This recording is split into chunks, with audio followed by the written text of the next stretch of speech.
The night I found out who my husband really was, I was sitting alone in my car in a dark hotel parking lot with my phone glowing in my shaking hands. It was almost midnight. The rain was hitting the windshield in thin, relentless lines. I remember the smell of wet asphalt seeping into the car, the low hum of traffic somewhere far away, and the way my heartbeat felt louder than the engine. I should have been inside that hotel, at the conference I'd fought so hard to attend. Instead, I had this tight, panicked knot in my chest and a stupid, irrational fear that something was wrong at home. Our little girl, Aisha, had been fussy when I left. My husband, Rafiq, had told me to relax, to finally enjoy a night for myself. My best friend, Nisha, had texted me twice already, teasing me about being a workaholic and sending selfies with silly filters. I should have felt safe. Instead, my fingers opened the home security app almost on their own. Those cameras were for security, as Rafiq had put it. He'd installed them just 3 months earlier, after a supposed break-in scare on our street. Small black domes tucked neatly into corners of our living room, hallway, and kitchen. One hidden more subtly on a shelf in our bedroom, pointed toward the door, so we can see if anyone comes in, he'd laughed.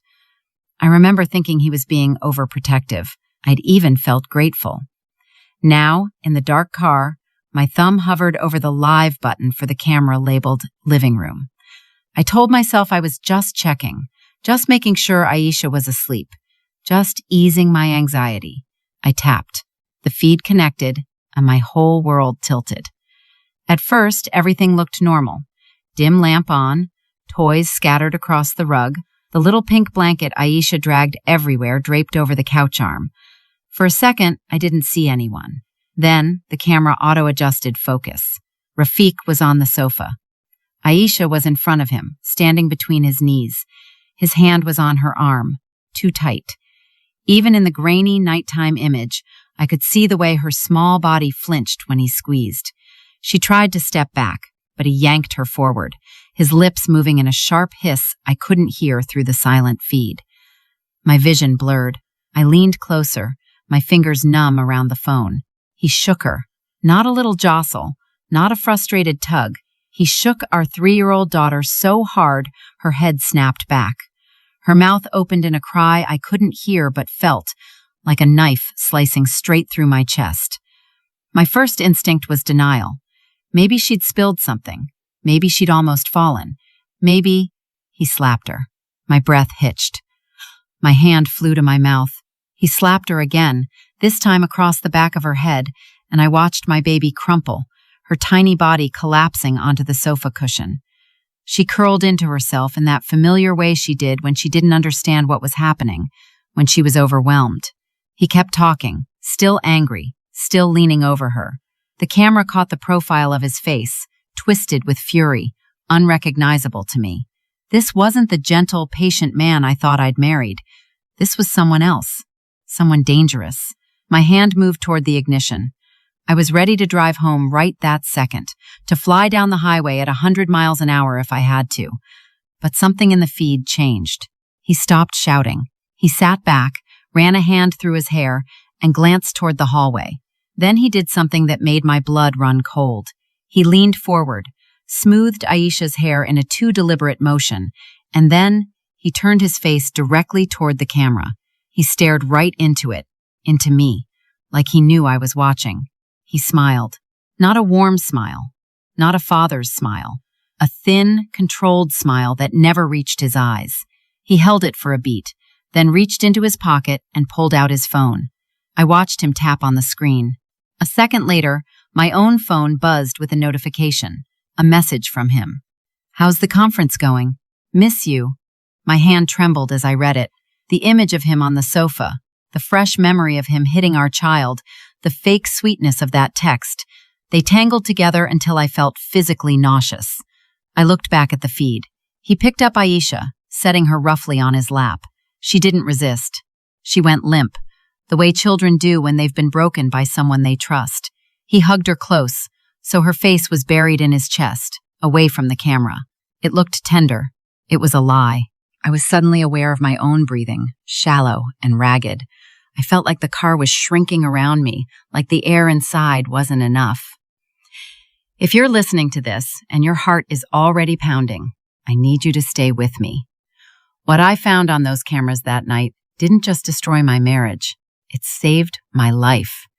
And before I tell you how deep this went, how far the betrayal reached, I'm going to ask one thing. Stay until the end. And if my story makes you feel even one thing, like, comment, and subscribe so more people can hear it. Because some women never get the chance I did. I didn't know yet that I was one of the lucky ones. Back then, before the cameras, before the bruises I couldn't explain, my life looked almost perfect from the outside. I'd married Rafiq when I was 27. It wasn't exactly a whirlwind romance, but it was fast enough that people whispered. He was charming and attentive. He worked in finance, always in crisp shirts and polished shoes, with this calm confidence that made everyone around him slow down and listen. I fell for that calm. I grew up in chaos. My father drank. My mother swallowed her anger and kept the house together with the thin, shaking strength of someone always on the edge. I promised myself I'd choose different. When I met Rafiq at a corporate training seminar, he seemed like a different species of man. He listened when I spoke. He asked about my career ambitions and didn't flinch when I said I wanted more than just children and a kitchen. He remembered my coffee order. He walked me to my car every night. He saw me, or at least he made it feel that way. We dated for a year. During that time, there were no raised voices, no slammed doors. He was soft-spoken, generous, and disarmingly thoughtful.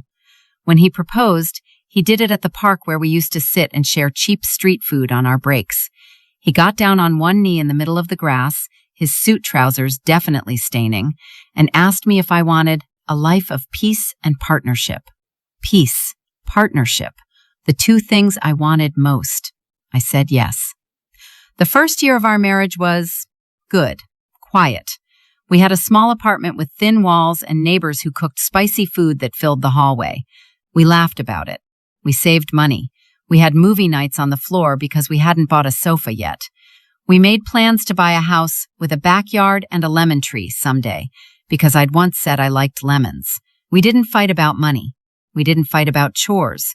We barely fought at all. He did have opinions, though. He didn't like my old friends much. They're still in that party phase, he'd say with a half smile. We're married now. We're building something. You don't need that drama. I believed him. I reduced my outings. I stopped replying to group chats as often. People drifted. Everyone except Nisha. Nisha was my oldest friend. We'd met in college, shared cramped hostel rooms, exam panic, heartbreak, cheap coffee. She'd seen me at my worst and still chosen to stay. She was there the day I moved in with Rafiq. She brought houseplants and silly stickers and said, "If he ever hurts you, I'll bury him myself," with a laugh that didn't quite reach her eyes. Nisha never liked him. "I don't trust men who are always calm," she'd mutter. "No one is that calm, not without something to hide." I rolled my eyes, told her she was being dramatic, and accused her of being jealous. She threw a cushion at me and let it drop. But sometimes I caught her watching him, like she was waiting for his mask to slip. When I got pregnant with Aisha, everything in our house sharpened into a new focus. Rafiq became even more attentive. He brought me weird cravings at midnight without complaining. He pressed his hand against my growing belly and whispered promises. He went to every appointment he could. I felt lucky. I left my corporate job shortly after Aisha was born, partly by choice and partly because it felt easier at the time.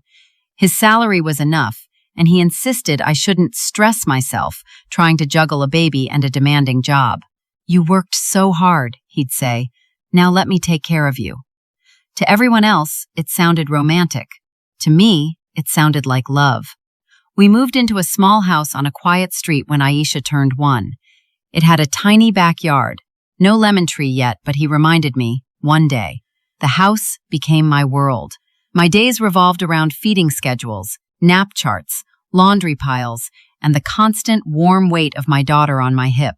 Sometimes it was exhausting. Sometimes it was lonely. But when Rafiq came home in the evenings, he'd kiss my forehead, lift Aisha into the air like she weighed nothing, and for a little while, the loneliness faded. There were signs looking back, little flashes that didn't make sense. The time I found a small bruise on Aisha's upper arm, shaped suspiciously like fingers. I had asked him, "Did she bump into something?" And he'd frowned like I was accusing him of something terrible. "You think I'd hurt her?" he asked quietly. I backpedaled, flustered. No, of course not. You know I love her more than anything, right?" he'd said, staring at me in this intense way that made my stomach twist. More than anything. I'd apologized.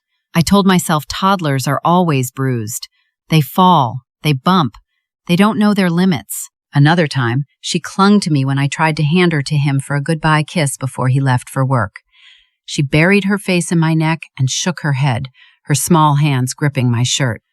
"She's just going through a mommy phase," he'd laughed, gently prying her away. I laughed with him. I didn't see it. I didn't want to. The cameras came after there was a burglary 3 houses down. An elderly couple had their front door forced open while they were at the hospital. The whole street buzzed with gossip. People talked about alarm systems and insurance policies and police patrols. A week later, a box arrived at our door. Rafiq carried it into the kitchen, kissed me on the cheek, and said, "Problem solved." Inside were 4 sleek black security cameras and a small indoor hub. "I don't want you and Aisha unprotected while I'm at work," he said. "This way, I can check in, and you can too. Peace of mind." He installed them himself, one in the living room, high in the corner, with a wide view of the sofa and play area, one in the hallway covering the front door, one in the kitchen, and one in the bedroom on the bookshelf, angled toward the bed and doorway. "I don't think we need one in the bedroom," I said. "Isn't that weird?" He laughed. "It's just in case someone breaks in through the window or the back. Trust me, you'll forget it's even there." He connected the system to our phones, showing me how to access the live feeds and recordings. He set up notifications for unusual movement during certain hours. For a while, I did forget. Life slid into a quiet routine again. I cooked, I cleaned, I sang silly songs to Aisha. I watched cartoons with her. I scrolled through social media while she napped, sometimes glancing at the camera app out of mild curiosity, only to find everything normal and boring. Then came the night I had to leave the house. It was a tech conference my old manager had been inviting me to for years. "Come network, keep your skills sharp," she'd said. "You never know when you'll want to step back in." Every year I'd declined. This year, I hesitated. I'd been feeling restless for months. I loved my daughter. I didn't regret staying home with her. But there was this hollow ache inside me every time I looked at my unused laptop, at the degrees framed on the wall. I missed using my mind for something other than meal planning and toddler negotiations. When I mentioned the conference to Rafiq, I expected resistance. Instead, he surprised me. "You should go," he said immediately. "It'll be good for you. I'll handle everything here." "You're sure?" I asked. He nodded. "Of course. 1 night away won't kill us." 1 night away. The way he said it didn't strike me then. Nisha was thrilled when I told her. "Finally, you're doing something for yourself," she texted. "Send me a selfie from your fancy hotel room." The conference hotel was on the other side of the city, about an hour's drive away. I planned to leave late afternoon, attend the evening sessions, stay overnight, and return early the next morning. The day of the conference, Aisha was clingy and whiny. She refused her nap. She followed me from room to room as I tried to pack. She cried when I changed into nicer clothes. "I can cancel," I told Rafiq, heart twisting. "She's clearly not okay." "She'll be fine," he said firmly. "You can't keep putting yourself last. Go. I can handle my own daughter for 1 night." I kissed her damp cheeks and whispered promises that I'd be back soon. She clung to my neck. He peeled her off gently, holding her as she sobbed and reached for me. I walked out of the house with my chest splitting in 2. The drive to the hotel was uneventful, but my mind wouldn't shut up. Guilt gnawed at me. I thought about moms who left their kids for work every day. I wondered why 1 night felt so monumental for me. At the hotel, my old manager hugged me like no time had passed. The lobby was bright and filled with people in name badges and business casual clothes. There was a buzz of energy I hadn't felt in years. Conversations about tech trends, projects, opportunities. A small ache of longing fluttered in my chest. The evening session started. I tried to focus on the speaker's slides, but my thoughts kept drifting back home. Was Aisha asleep yet? Had she eaten dinner? Was Rafiq getting impatient? I checked my phone twice. No messages, no missed calls. During the coffee break, I stepped outside onto the hotel terrace for air. My hands moved, almost without my permission, opening the camera app. Just to peek. The living room feed showed Rafiq on the floor with Aisha stacking blocks. He said something and she laughed. Relief washed through me so fast my knees wobbled. See? I told myself. She's fine. You're overreacting. I went back inside, stayed for the last session, and even managed to take some notes. For a little while, I felt like my old self again. By the time I slipped away and headed to the parking lot, it was almost midnight. I told my manager I needed some air and would come back, but I knew I wouldn't. I felt too wired, too torn between worlds. I sat in my car with the engine off, the rain tapping gently on the roof, and I opened the app again. I wish I hadn't. I wish I had just called instead, but I didn't. I tapped the living room camera, and the scene that came up changed everything. I watched my husband hurt my child, then pretend nothing was wrong. I watched him send me that text with the smiling emoji. I watched the man I thought I knew turn into someone I didn't recognize at all. For a long minute, I just stared, frozen. Then something hot and sharp lit up inside me. Anger, like I'd never felt before. I switched cameras, my fingers flying. Hallway, empty. Kitchen, lights off. Bedroom. I clicked, my breath shallow. The bedroom camera showed our bed neatly made, my side of the room eerily untouched. He hadn't come in yet. I switched back to the living room. He was pacing now, still holding his phone. Aisha had curled into the corner of the sofa, half hidden behind a cushion. He wasn't looking at her. He was talking on the phone. I couldn't hear the audio, but I didn't need to. His face was too animated, too sharp. This wasn't a casual chat. He was gesturing with his free hand, his jaw tight. I zoomed in as much as the app allowed and watched his lips move. I'd never been good at reading lips, but certain words are easy. Tonight. And then later, insurance. My heart stopped. Insurance. A weird, distant memory flickered. A conversation from maybe a year ago when he'd mentioned we should be responsible adults and get life insurance. He'd taken care of the paperwork, of course. He always did. Just sign here, he'd said, sliding the form across the table. In case something ever happens to one of us. I'd signed without reading every line. I trusted him. Now, in the car, the back of my neck prickled with cold sweat. He ended the call. He stood there for a second, staring at the blank TV screen, then turned and walked out of frame. I switched to the hallway camera. He passed through, moving toward the front door. He grabbed his keys from the hook. Was he leaving? Going where? To meet who? My thumb hovered over the call button. I stopped. Some instinct I didn't recognize whispered, "Don't let him know you've seen." It was a strange, alien thought for someone like me. I was not a strategist. I was not a spy. I was a tired mother in a parked car, shaking with shock and fury. But I listened. He left the house. The hallway camera caught the door closing. A few seconds later, the motion detection notification popped up on my phone. I checked the living room feed again. Aisha was alone on the sofa, curled up, her cheeks still damp. I was about to start the car and drive all the way home, conference be damned, when a new notification appeared at the top of my screen. Bedroom camera. Motion detected. I frowned and tapped it. The feed took a moment to load. When it did, my blood ran cold. Nisha walked into my bedroom. She moved like she'd been there 1,000 times, like she knew exactly where everything was. Her hair was tied up in a messy bun, and she wore leggings and an oversized hoodie I recognized as one she often wore to my house on lazy Sundays. She didn't knock. She didn't look around like she was doing something wrong. She went straight to my side of the bed and sat down.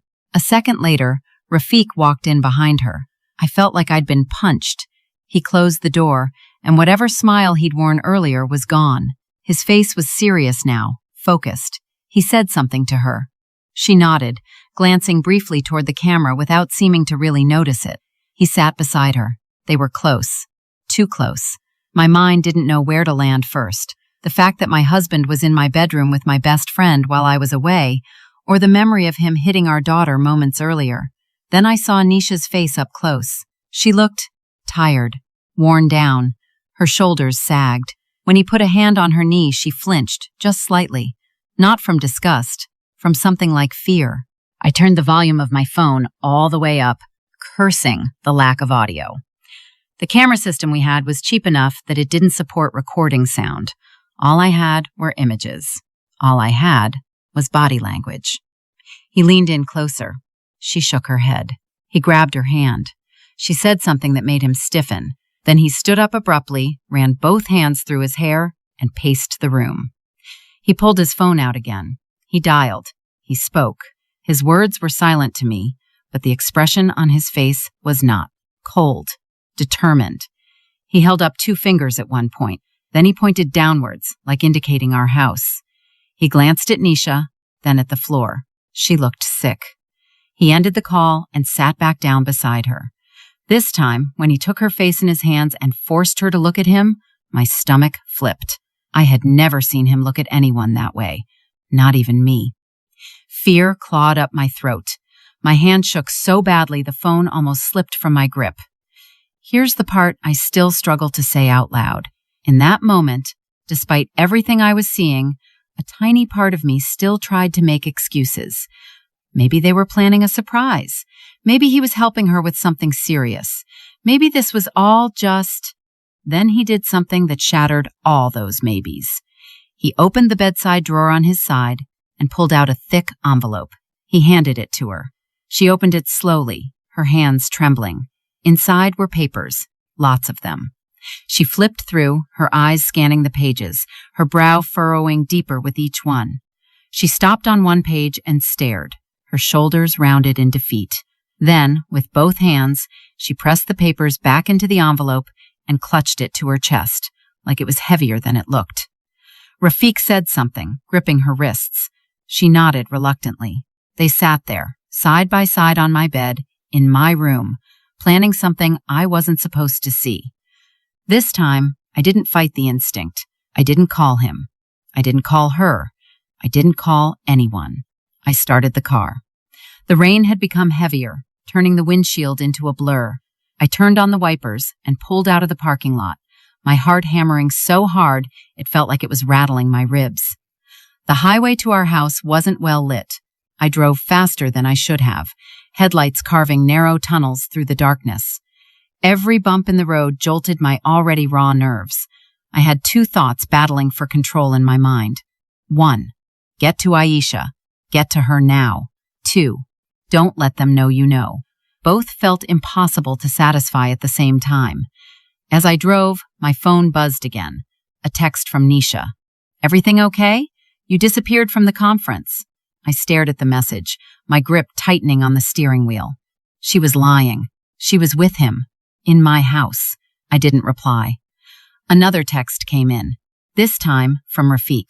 Hey, just put Aisha to bed. She was a little fussy, but she's out now. Hope you're enjoying yourself. Enjoying myself? I pressed my foot harder on the accelerator. I was about 20 minutes from home when a pair of headlights appeared suddenly in my rearview mirror. Bright. Too close. I frowned, squinting against the glare. The car behind me wasn't just following at a normal distance. It was right up on my bumper, its lights filling my mirror completely. I changed lanes. So did they. I slowed down. They did too. My hands turned slick on the steering wheel. Maybe it was nothing. Maybe they were just in a hurry. Maybe the car behind me surged forward, swerving dangerously close to my rear bumper. My heart jumped to my throat. What the hell?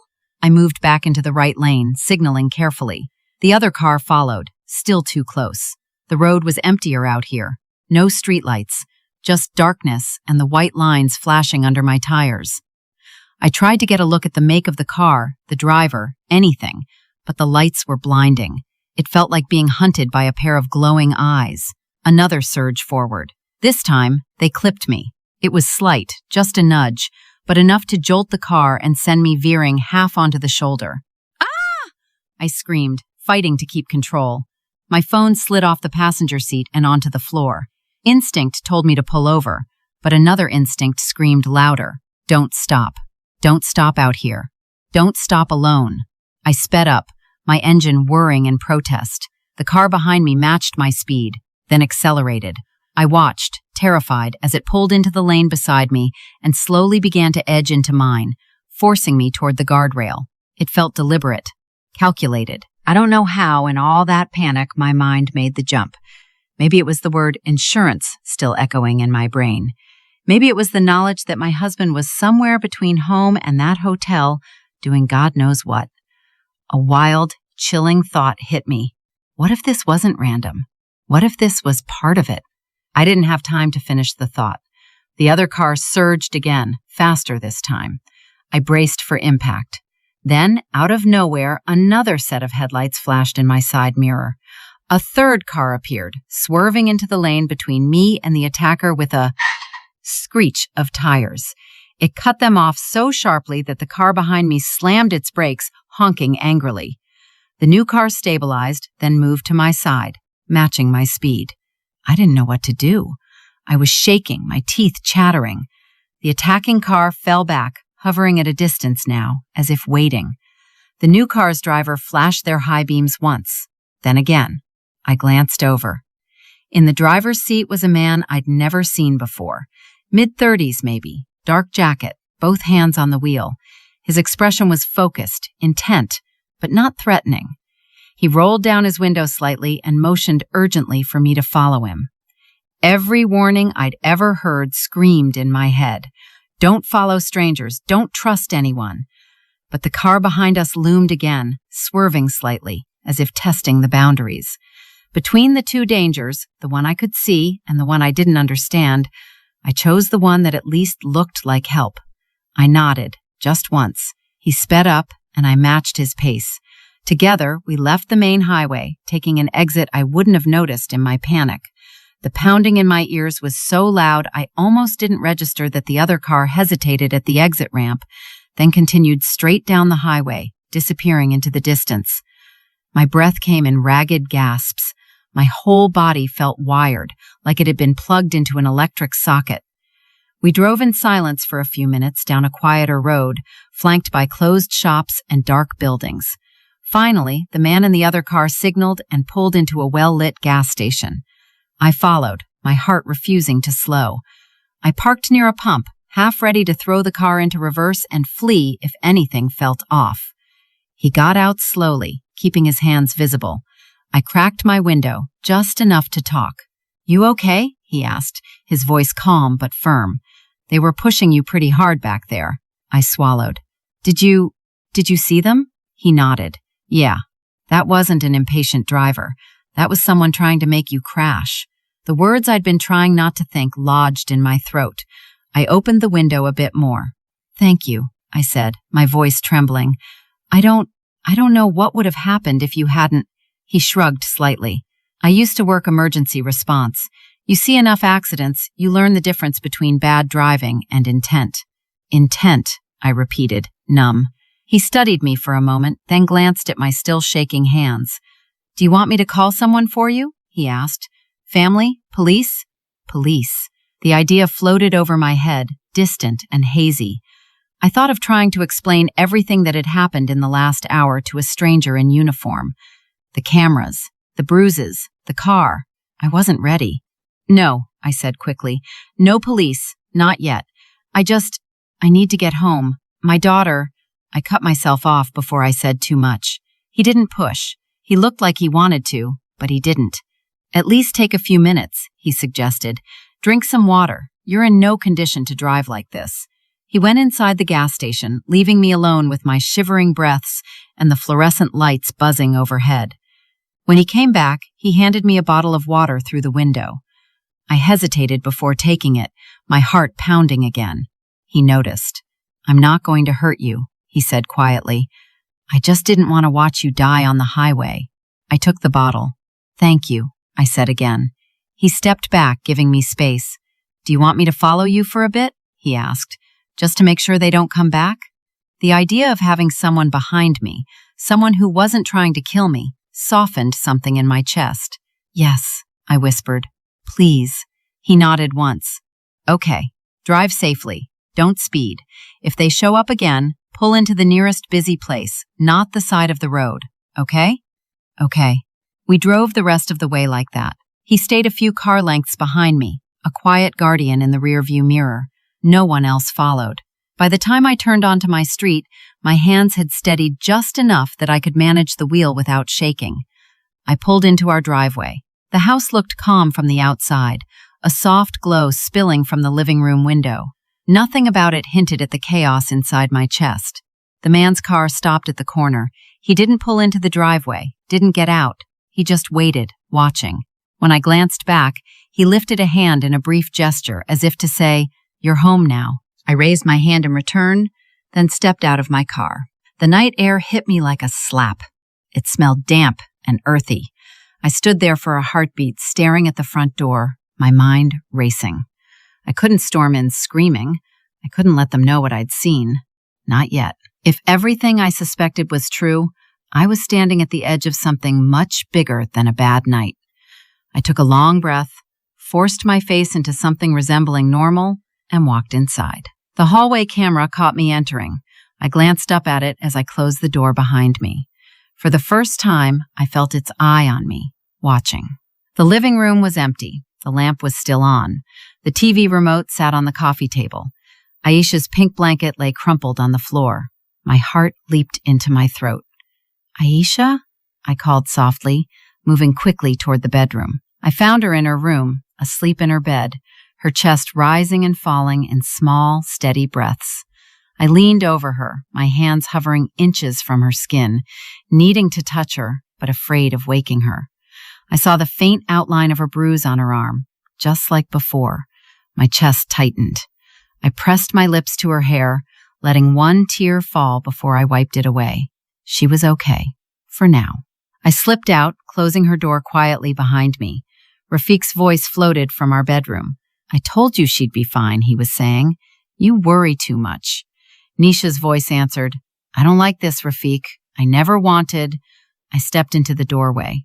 They both froze. Nisha jumped to her feet, the envelope still clutched in her hand. Her eyes went wide. "You're home early," she said, her voice too bright, too forced. Rafiq recovered faster. He smiled, that practiced, easy smile that had once made me feel safe. "The conference was boring, huh?" he said, coming toward me with open arms. "You should have told me you were leaving. I would have stayed up to pick you up." I let him hug me. I let his arms wrap around my stiff body, his chin rest on my shoulder. I inhaled him. His familiar cologne, the faint smell of laundry detergent, a hint of something else, adrenaline. My own arms stayed at my sides. When he pulled back, his eyes searched my face. "Everything okay?" he asked. "You look pale." "I'm just tired," I said, forcing a weak smile. "Long night." I turned to Nisha. Her face was a war zone. Guilt, fear, something like pity. Her eyes met mine for the briefest second, and in that moment, I knew. She wasn't just part of this. She was trapped in it. "Hey," she said softly, Rafiq called. He said Aisha was a bit fussy, and I was nearby, so I came to help. I hope that's okay." I tilted my head, studying her. "Of course," I said calmly. "Thank you for being here. You know you're always welcome." A small, almost imperceptible shudder went through her. Rafiq clapped his hands lightly, like he was trying to break the tension. "See? Everything's fine," he said. "Why don't you freshen up, love? I'll make you some tea. You look like you could use it." I nodded. "Tea sounds nice." He brushed past me, heading toward the kitchen. Nisha lingered for a moment, her fingers tightening around the envelope. Our eyes met again. For the first time in our friendship, I didn't rush to demand answers. I didn't throw accusations. I didn't ask what she was doing in my bedroom with my husband, holding papers I hadn't been allowed to see. I just gave her a small, tired smile. "You should go," I said quietly. "It's late." She swallowed. "Yeah," she whispered. "Text me tomorrow, okay?" "Okay." As she passed me, her shoulder brushed mine. Just once. In that brief contact, I felt a tiny piece of paper against my palm, pressed quickly into my hand. My fingers closed around it instinctively. She walked down the hallway and out the front door without looking back. Rafiq called from the kitchen. "Chamomile okay?" "Perfect," I answered, slipping the small note into my pocket. I went to the bathroom instead of the bedroom, closing and locking the door behind me. My hands shook as I unfolded the piece of paper. It was torn from a notepad, the edges jagged. The handwriting was messy, rushed. It said in uneven letters, "Check your email. Don't trust him. Your name. Insurance. Forged." My stomach lurched. I sat on the closed toilet, the note crumpled in my fist, and felt the last pieces of my old life sliding away. There's a point in every story where the victim has a choice: stay blind or open her eyes and never be able to close them again. I chose. I splashed water on my face, practiced a tired smile in the mirror, and walked back out. For the next hour, I played the role of the oblivious wife. I thanked Rafiq for the tea. I told him the conference was fine, just exhausting. I laughed softly at his jokes. I let him talk about work, about how boring his day had been. And all the while, part of my mind was somewhere else, rewinding and replaying the images from the cameras, the highway, the note in my pocket. As soon as he fell asleep beside me, his breathing deep and even, I lay awake, staring at the ceiling. The camera on the bookshelf watched us. I watched back.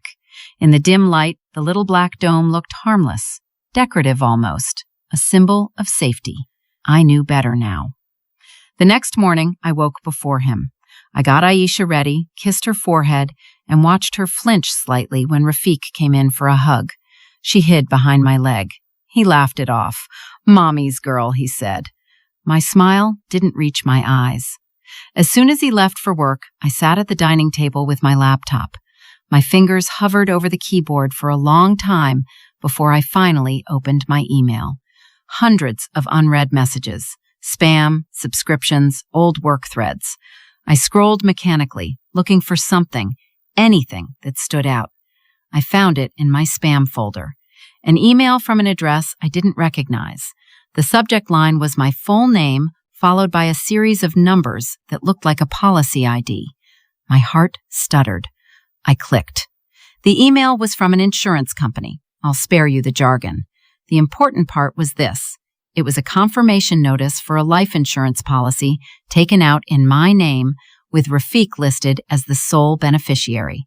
The policy amount was obscene, much higher than anything I would have ever agreed to, the kind of money that makes desperate people do unthinkable things. The email was dated 8 months ago. I read it 3 times, the words blurring. Attached were scanned forms. On the electronic signature line, my name sat in neat, familiar lettering, except I had never signed it.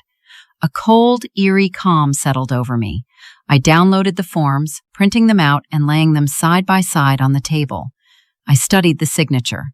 It was good, practiced. It would have fooled anyone who didn't know me. But I knew how my own hand moved. I knew the tiny flourish I always added to the R in my last name. Here, it was slightly off. The line too smooth, too perfect. Forged. I looked up at the camera in the corner of the room. If he could watch me, then I would let him watch someone who looked like she didn't know anything. I stood up slowly and walked into the living room, gathering Aisha in my arms.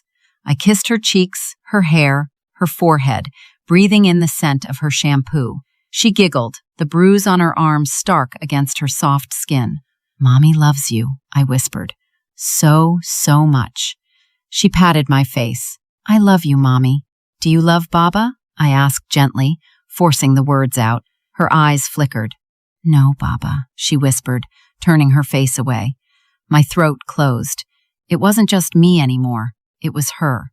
And whatever this was, whatever he was planning, it wasn't going to happen to us. For most of my life, I had been people-pleasing, conflict-avoiding, endlessly patient. I had made excuses for bad behavior, smoothed over arguments, swallowed discomfort until it turned into quiet resentment. That morning, something broke. Or maybe something finally woke up. I became someone else. Someone who could smile and nod and make tea for the man who might be trying to kill her, while quietly building a case that would bury him. Nisha's betrayal hurt. It cut deep. But her note had also cracked the door open to the truth. She was my first move. I texted her. "Coffee? Need to talk. Just us." Her reply was almost immediate. "Okay, Your place or mine? Yours, I wrote. Camera's here. Then, once I'd typed it, I backspaced the last sentence and changed it to, house is a mess. Yours? Old habit. Even in betrayal, I was careful. We met that afternoon at her small apartment. It was cluttered with books and mismatched furniture, just like always. But she looked different. Thinner. Paler. Guilt is a diet all on its own. I closed the door behind me and turned to face her. She didn't wait for me to speak. I'm sorry, she blurted, tears immediately filling her eyes. I'm so sorry. I tried to get out of it. I swear Stop, I said quietly. Sit. She collapsed onto the sofa like her knees had given out. I sat in the armchair opposite her, my back straight, my hands folded. I wasn't the girl who begged for explanations anymore. I was the woman who needed facts. How long has he been planning this? I asked. She squeezed her eyes shut. I don't know exactly. He started talking about insurance and what if something happens around the time you got pregnant. I thought it was normal at first. Everyone worries when they have kids, right? Keep going, I said. She swallowed hard. About a year ago, he came to me, said he was worried about you, that you were unstable. My eyebrows shot up. Unstable? She nodded miserably.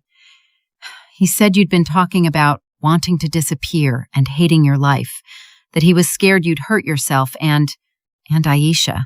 He said he needed to protect her. My stomach turned. He said that? I asked, my voice flat. Yes. I didn't believe him at first, but he kept telling me stories, twisting things you'd told him, like the time you said you were so tired you could walk into traffic rather than do one more night waking up every hour. He told me you were suicidal. I remembered that night. I'd been half delirious with exhaustion, saying dramatic things I didn't mean. I'd laughed afterward. So had he. Go on, I said, my nails digging into my palms. He said if something ever happened, if you died, people might think he was involved. Her voice shook. He asked if I'd be willing to tell the police that you'd been depressed, that you'd said things, that you'd been reckless. My chest felt tight. And you agreed. Her shoulders crumpled. I thought I was helping, she whispered. I thought he was scared. I didn't think he'd actually... She broke off, sobbing. I let her cry for a minute. Then I asked the question that had been clawing at the back of my mind since the highway. Nisha, I said quietly, was last night an accident? She looked up sharply, mascara streaking down her cheeks. What do you mean? I held her gaze. The car that tried to run me off the road. Did he send them? Her eyes went round, horror flooding her face. What? No, I don't know. He didn't tell me anything about that. He said you were at the hotel. He wanted me there to what? I pressed. To help set the scene, she whispered. My blood went cold.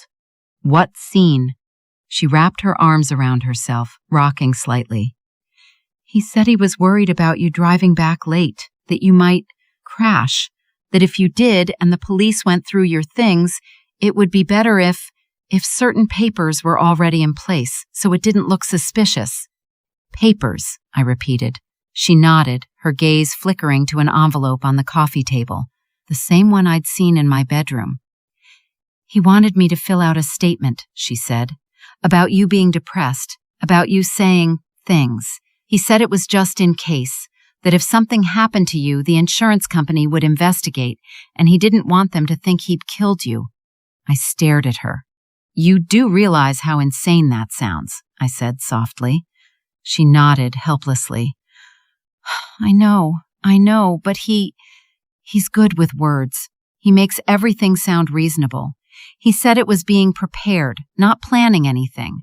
I didn't realize until I saw the numbers on that policy. And then I saw his face when he talked about it, and She buried her face in her hands. I'm so stupid. Did you sign anything? I asked, my voice tight. She shook her head. No, I told him I needed time, that I didn't want to put anything in writing. He got mad. Not shouting mad, just cold. He said I was leaving him vulnerable. Vulnerable, I echoed. She looked up, desperation in her eyes. I never touched Aisha, she said. I swear to you, I never hurt her. I didn't know about what he was doing to her. I thought he just wanted me as a witness. I thought I was protecting her by making sure things were documented. My stomach clenched. I saw him, I whispered, on the cameras. I saw him hit her. Her hand flew to her mouth. Oh my God, she choked. Oh my God. We sat there for a long moment, the weight of everything pressing down on us. Finally, I leaned forward. Nisha? She met my eyes, broken. Do you want to help me stop him? I asked. Something flickered in her gaze. Shame, yes, but also something else. Determination. Yes, she whispered. Tell me what to do. That was the moment I truly shifted from victim to strategist. The old me would have run, packed a bag, taken my child, and disappeared. There was a part of me that still wanted to do exactly that. But disappearing doesn't change the fact that your name is on a forged policy worth a fortune.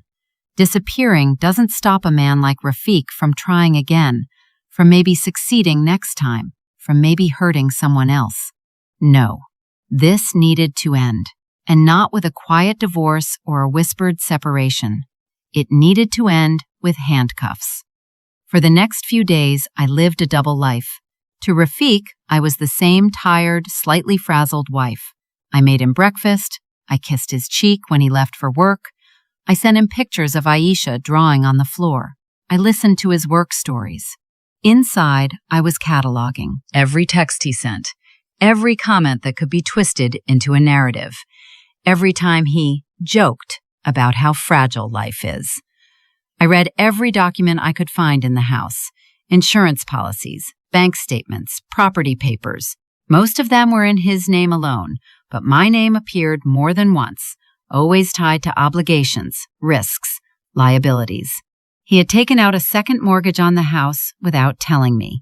He had sold some investments I didn't even know we had. There were transfers to accounts I didn't recognize. I took pictures of everything on my phone and backed them up to a cloud account he didn't have access to.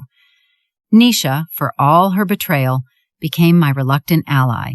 She forwarded me emails he'd sent her, outlining his concerns about my mental state. She recorded a call where he hinted that it would be better for everyone if I didn't suffer anymore. He never said the word kill, but he danced around it with chilling precision. I'm just saying, he told her in one recording, if she keeps going like this, something's going to happen. And when it does, I don't want to be the one everyone looks at like I pushed her. I listened to that clip over and over, my skin crawling. He wasn't just planning a murder. He was setting up his alibi. The more I uncovered, the more a terrifying picture formed. He had taken out a large life insurance policy in my name, forged my signature, and made himself the sole beneficiary. He was telling people I was unstable, depressed, potentially suicidal. He was preparing witness statements to back that story up. He had me on camera, in my own home, looking exhausted, sometimes snapping at small things, sometimes crying from sheer overwhelm. And then there was the car. I didn't know for sure that he was behind it. I still don't, not 100%. But the timing, the look on his face when I told him, casually, that traffic had been crazy on the way back. The way his eyes flashed for just a second, like something hadn't gone to plan. It was enough for me. Still, suspicion wasn't proof. If I went to the police right then, with only a forged signature and some shady emails, they might open a file. They might talk to him. They might even warn him. And then what? He would know I was on to him. He would become more careful. So I did something I never thought I'd do. I started spying on my own husband. The cameras that had once made me feel watched became my weapons. I studied the app, learning every function. There was no audio on the live feed, but there was motion tagging. I could download clips. I could see when cameras detected movement, when recordings started and stopped. I created a separate account on the app, one he didn't know about, with a different email he'd never seen. I installed it on a cheap prepaid phone I bought in cash. I kept that phone hidden in a box of old baby clothes in the closet. Then I started planning.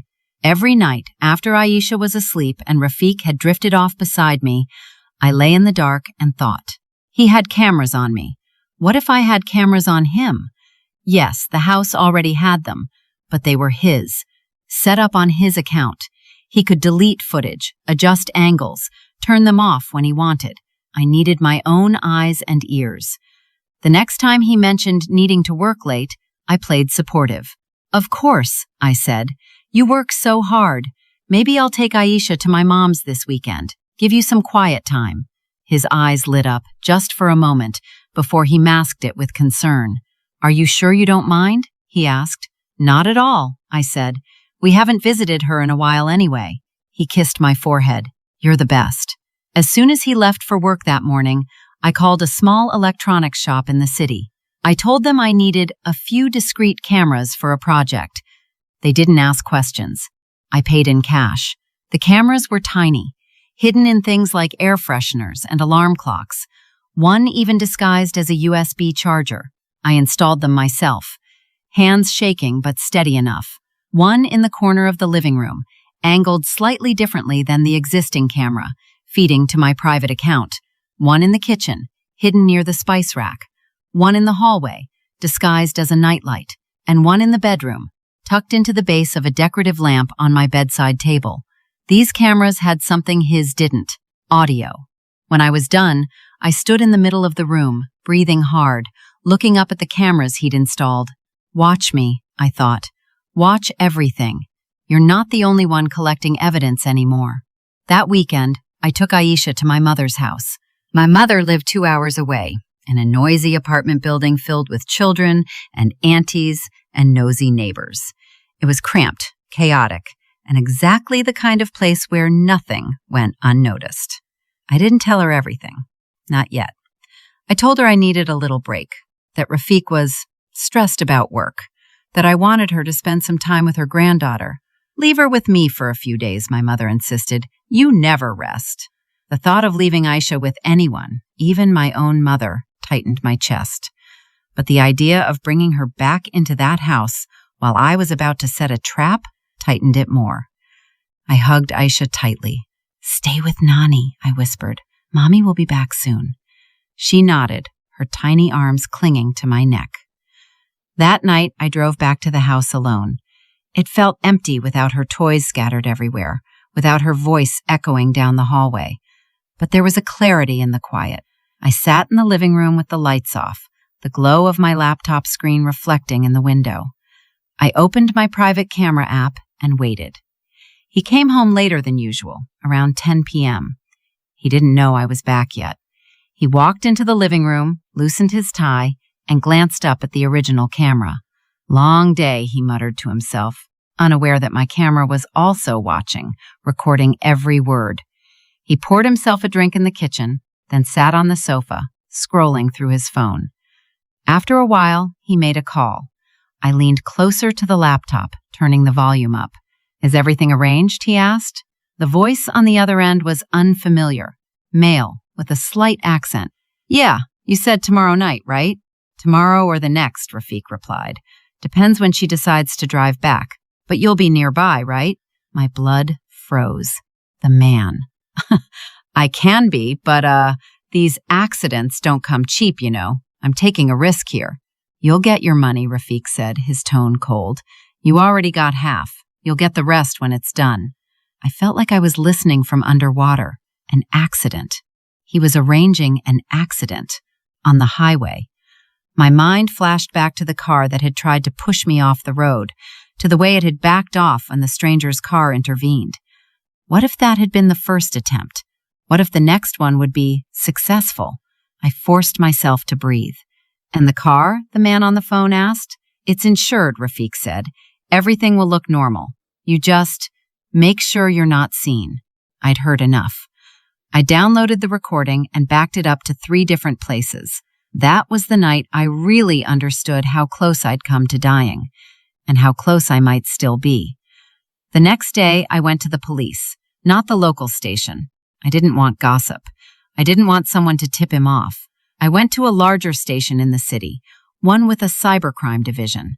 I sat in a small, sterile office with white walls and answered questions from a female officer who listened more than she talked. At first, I didn't tell her everything. I started with the forgery, the insurance, the suspicious emails. She nodded, taking notes. Then I showed her the signature forms. Her expression tightened. Then I showed her the recordings, the call with the hired driver. She leaned back in her chair, the weight of what I was saying settling into the room like a heavy storm. "That's not all," I said quietly. "He's been telling people I'm unstable, that I'm suicidal. He hit our child. I have that on camera too." Her jaw clenched. "Do you have that footage?" "Yes." When I played the clip of him shaking Aisha, she closed her eyes briefly, then opened them again, colder. "This is serious," she said.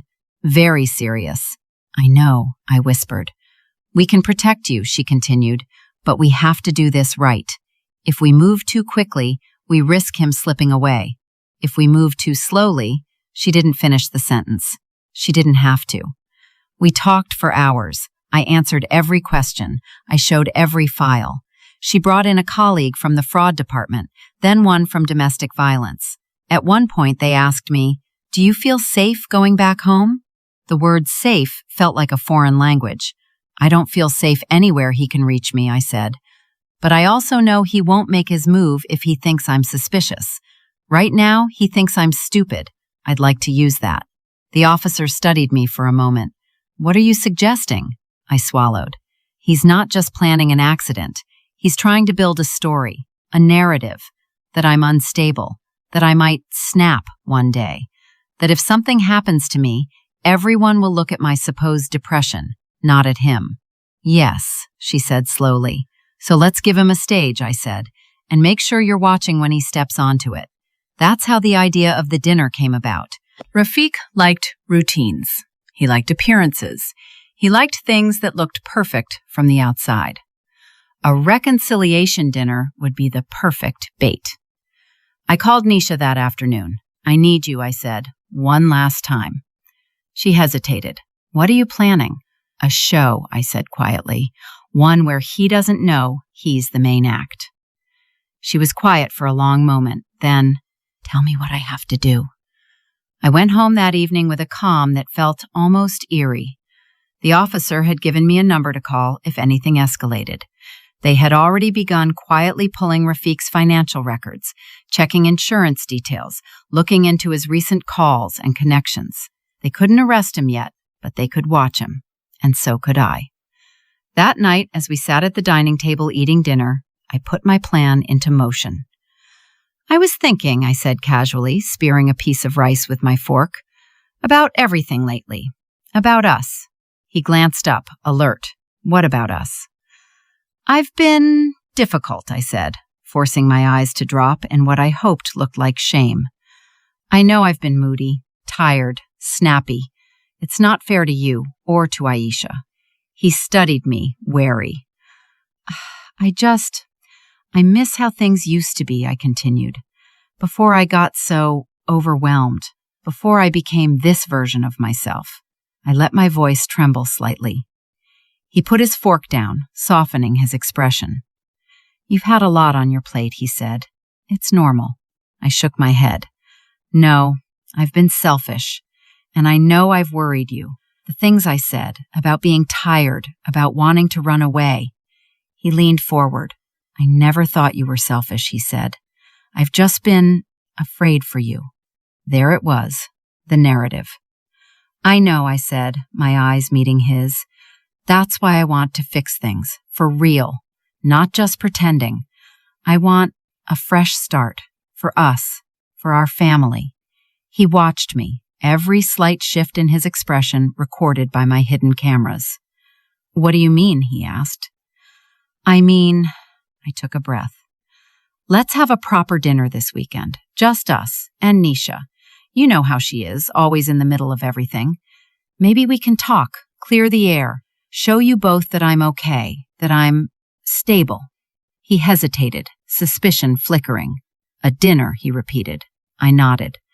At that warehouse restaurant you like, the one by the old docks. It's quiet, private, neutral ground. No cameras, I added with a small laugh, glancing up at the one in the corner. We'll leave all this at home. That last line was for him, and for the officers who would later watch this footage. He leaned back, considering. Then he smiled. That sounds nice, he said slowly. I think it would be good for all of us. Great, I said, my heart pounding. I'll text Nisha. He reached across the table and took my hand. For what it's worth, he said softly, I'm proud of you for recognizing you need help. Help. If only he knew what kind. The days leading up to the dinner felt like walking on the edge of a knife. Every time he left the house, I wondered if he was making another call, pulling another string. Every time he looked at me for a beat too long, I wondered if he suspected anything. The officers and I worked quietly in the background. They wired me. Not in the cartoonish way you see in movies, with big, bulky microphones. It was a tiny recorder tucked into the seams of my dress, nearly invisible. It would pick up everything said at the dinner. They also arranged for surveillance near the warehouse restaurant. Unmarked cars, officers posing as staff. I knew they would be close. But once I stepped into that building with him, I would essentially be on my own until he incriminated himself. The afternoon of the dinner, I drove to my mother's again. I hugged Aisha for a long time. Be good for Nani, I whispered. Mommy has to go do something important. She patted my cheek. You come back? She asked, her voice small. Yes, I said firmly, my eyes stinging. I promise. I will always come back for you. I left her there, resisting the urge to turn around and run back for her the entire way to the car. Nisha met me outside the warehouse restaurant. It used to be an actual warehouse, all exposed brick and high ceilings, converted into a trendy, industrial chic venue. Tonight, it was mostly empty, by design. The officers had arranged for our dinner to be one of only a few reservations. Nisha looked like she hadn't slept in days. Her skin was pale, her eyes shadowed. You ready? I asked quietly. No, she said truthfully, but I'm here. Inside, the air smelled like grilled meat and expensive wine. Dim lighting cast warm pools over each table, leaving the corners of the room in shadow. Rafiq was already there, sitting at a table near the back. He stood when he saw us, smiling. He kissed my cheek, then Nisha's, his charm on full display. You look beautiful, he said to me. Thanks, I replied, my voice steady. You too. We sat. The waiter came, took our drink orders. Rafiq insisted on ordering a bottle of wine for the table. I know you don't drink much, he said to me, but one glass won't hurt. I forced a small laugh. Maybe, we'll see. When the waiter brought the drinks, I watched closely as Rafiq poured the wine. He filled Nisha's glass, then mine, then his own. He lifted his glass. To fresh starts, he said. We clinked. I brought the glass to my lips, letting the wine touch them, but not truly drinking. I'd already told the officers my suspicion that he might try something more direct than a staged accident. Poison was a cliché, but clichés exist for a reason. I waited. He made small talk at first. Work, the state of the market, traffic on the way here. He even cracked a few jokes that would have made me laugh once. Not tonight. Finally, he turned to me with a heavy, rehearsed sadness in his eyes. I'm really glad you suggested this, he said. I've been so worried about you. Why? I asked softly, my eyes wide. He gestured vaguely. You've been distant, sad. You barely sleep. You barely eat. You say things that scare me sometimes. I tilted my head. Like what? You know, he said gently. About being tired of everything. About wanting to run away. About not seeing the point anymore. I let my eyes film with tears. I was just venting, I didn't mean it. He squeezed my hand.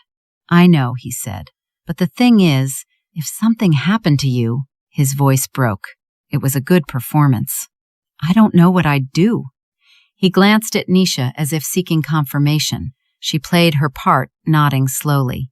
She's been struggling, she said, her voice strained. We've talked about it. And that's okay, he continued.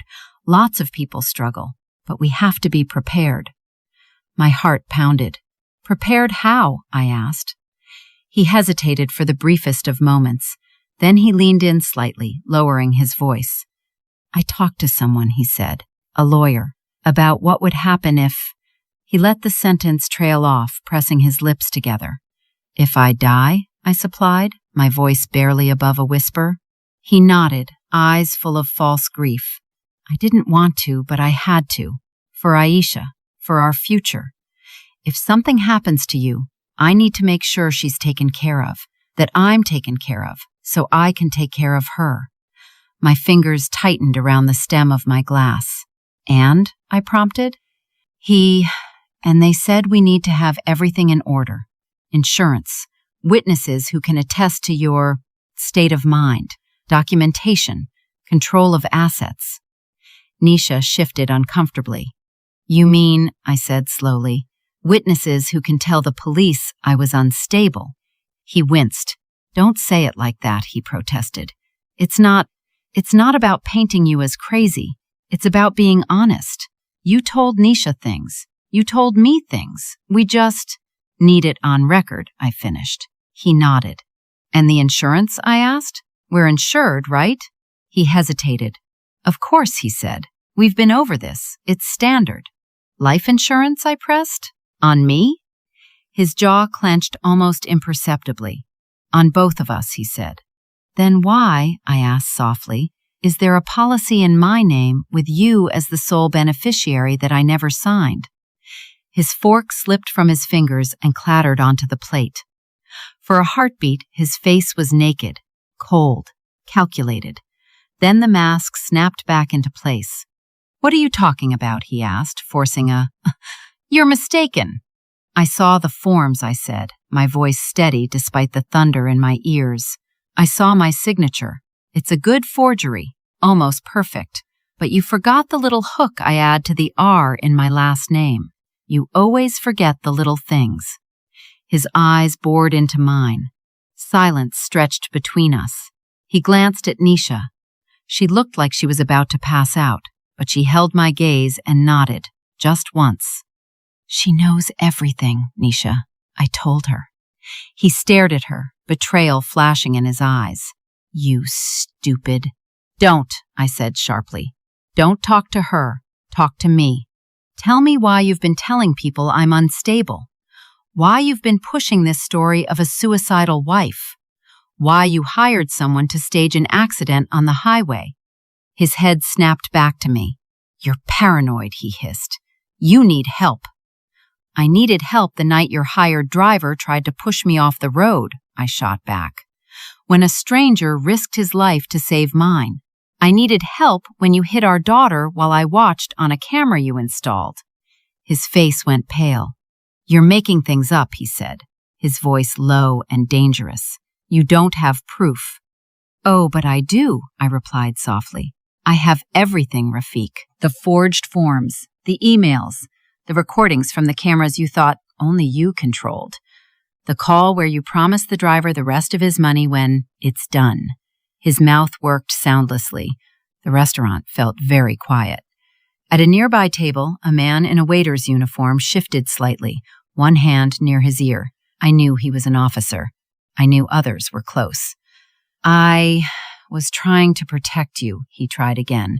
If something happened, I cut in, you'd be rich and free, and everyone would say, poor man, his unstable wife finally did what she always threatened to do. I leaned forward. But I didn't crash. I didn't die. I saw you. And now you're going to tell me everything. For a moment, I thought he would stand up and walk out, or flip the table, or do something dramatic and violent. Instead, he laughed, a low, humorless sound. You think you're so clever, he said, with your little cameras and your pathetic friend. Nisha flinched, tears spilling down her cheeks. You have no idea what you're playing with, he continued.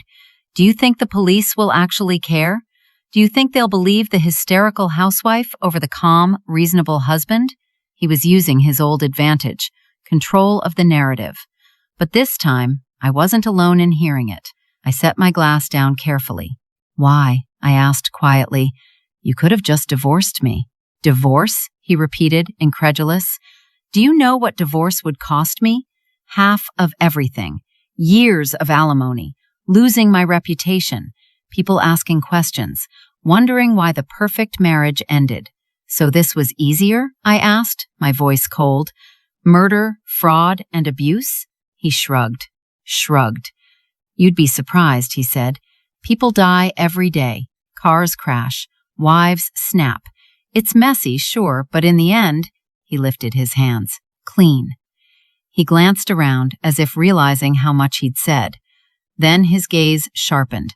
You don't have anything, he said again. Even if you recorded this, I can say you manipulated me, provoked me. You're unstable, remember? Everyone knows that. I smiled, a slow, sad smile. You're right, I said softly. If this was the only thing I had, it might be your word against mine. I glanced toward the entrance, but it's not. At my subtle signal, the waiter near us straightened. The front doors opened, and 2 uniformed police officers walked in, flanked by 2 more in plain clothes. The restaurant went silent. Rafiq's laughter died in his throat. He turned to me, betrayal and fury warring in his eyes. What did you do? He hissed. What you were always afraid I'd do, I said calmly. I stopped being afraid of you. The officers approached our table. Mr. Rafiq, one of them began. He stood abruptly, his chair scraping back. This is a misunderstanding, he said quickly. My wife is unwell. She's paranoid. She's been recording me without my knowledge. You're under arrest, the officer said loudly, cutting him off, for suspicion of attempted murder, insurance fraud, and child abuse. The words rang through the high-ceilinged room. Gasps fluttered from nearby tables. Rafiq's face contorted. He took a step back, then another, his eyes darting toward the exit. The officers moved faster. 2 of them grabbed his arms, twisting them behind his back. He struggled, but it was useless. The calm, composed man who had always been in control was suddenly just another suspect in handcuffs. As they read him his rights, he turned his head and fixed his gaze on me. You'll regret this, he snarled. You and that brat. Careful, the officer holding him warned. You're being recorded. His jaw snapped shut. They led him out of the restaurant. Nisha crumpled into her seat, sobbing openly now. I sat very still, my heart pounding so hard I could feel it in my fingertips. It was over. Or at least, the first part was. The next months were a blur of courtrooms, meetings, and questions. The justice system moves slowly, but when it moves, it can be relentless. I testified. I sat on the witness stand, my palms sweating, my voice shaking at first and then growing stronger as I told the truth. I played the recordings. The video of him hitting Aisha made the courtroom go quiet in a different way. A heavy, sick silence. I watched jurors flinch. I watched his lawyer try to spin it as discipline gone too far, as a stressed father making a mistake. The prosecutors didn't let them. They showed the pattern, the forged insurance documents, the emails to Nisha, the recorded phone call with the hired driver who, under pressure and tracing of transactions, eventually confessed and took a deal in exchange for his testimony. Rafiq's calm facade cracked more than once. Once, when they played the clip of him talking about me as unstable, I saw something like fear flash in his eyes. Not fear of me, fear of consequences. He tried to paint himself as the victim of my paranoid delusions. He claimed I'd fabricated evidence, that I'd set him up, that I was trying to destroy him because I couldn't handle being a stay-at-home mom.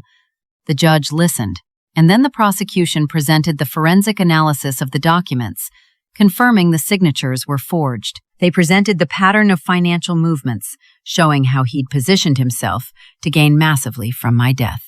They presented the driver's testimony, describing in detail how Rafiq had contacted him, what he'd ordered him to do, and how much he'd paid. Piece by piece, the picture became undeniable. In the end, the jury deliberated for less time than anyone expected. They found him guilty on multiple counts: attempted murder, insurance fraud, child endangerment. The day they read the verdict, my knees almost gave out. I didn't cry in the courtroom, not then. I just listened, my hands clenched together, my daughter's face flashing in my mind, over and over. Rafiq didn't look at me as they led him away. He stared straight ahead. He was sentenced to a long time in prison, enough that by the time he might get out, both of us would be very different people, if we ever saw him again at all. Nisha faced consequences too. She was charged with aiding and abetting, but her cooperation, her willingness to testify against him, and the clear evidence that he had manipulated and threatened her resulted in a lighter sentence. Our friendship didn't survive. I don't say that with anger. I forgave her, eventually, in my own way. But forgiveness doesn't always mean reunion. She moved to another city after everything ended. Sometimes I see her name pop up in a news article about domestic violence advocacy. She volunteers now, speaking about manipulation, about how easy it is to slide into complicity without realizing it until it's too late. I wish her well. As for me, healing wasn't a neat, linear process. There were nights when I woke up drenched in sweat, convinced I could hear his footsteps in the hallway. There were times when I flinched at the sound of a car backfiring, imagining a crash. For a long time, I couldn't stand the sight of cameras. I had them all removed from the house.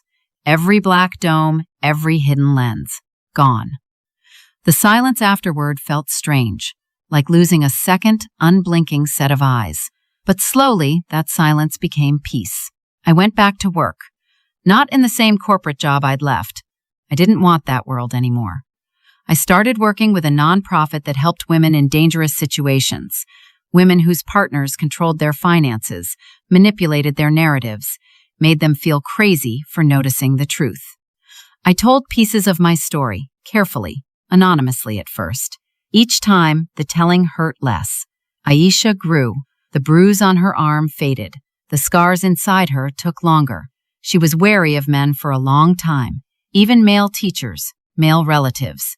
We went to therapy, together and separately. She drew pictures of our house with two figures, her and me, and a big closed door with a dark shape behind it. One day, months later, she drew the same house, but this time the door was open, and the dark shape was gone. "Who's that?" I asked gently, pointing to the small, stick-figure woman she'd drawn, standing in the yard with a little girl. "Us," she said simply. "Are we safe?" I asked. She thought about it. Then she nodded. "Yes, no more Baba shouting." I pressed my lips together, fighting tears. "That's right," I whispered. "No more shouting." We moved out of that house eventually.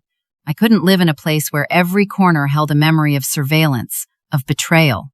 We found a small apartment near a park, with big windows that let in the light. There were no cameras, just us, just our life. I still check my locks twice before bed.